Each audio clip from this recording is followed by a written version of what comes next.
Welcome to yo-yo TV. సార్వత్రిక ఎన్నికల ఫలితాలు ఎలా ఉంటాయోననే ఉత్కంఠకు మరికొద్ది గంటల్లో బ్రేక్ పడనుంది.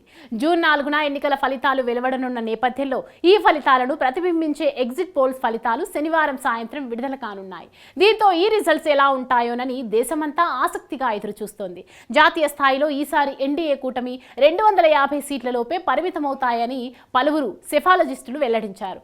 ఇండియా కూటమి అంచనాలను తలకిందులు చేసి అధికారంలోకి రాబోతుందని కొంతమంది విశ్లేషించారు. ఈ నేపథ్యంలోనే ఈ ఎగ్జిట్ పోల్స్ ఫలితాలపై సర్వత్రా ఉత్కంఠ నెలకొంది. ఇక ఏపీలో పోలింగ్ జరిగిన తీరు పరిశీలిస్తే ఫలితం వన్ సైడ్ ఉండే అవకాశం లేదు. సంక్షేమ పథకాలు వైసీపీని గట్టెక్కిస్తాయని ఆ పార్టీ నేతలు ధీమా వ్యక్తం చేస్తుండగా, ప్రజా వ్యతిరేకతతో తమ విజయం ఖాయమని కూటమి కూడా అంతకు మించిన ధీమాతో కనిపిస్తోంది. పెరిగిన పోలింగ్ శాతం తమ విజయానికి సంకేతమని అభివర్ణించారు. దీంతో గతంలో ఎప్పుడూ లేని విధంగా ఫలితాలపై నిర్దిష్టమైన అంచనా వేయలేని పరిస్థితి నెలకొంది.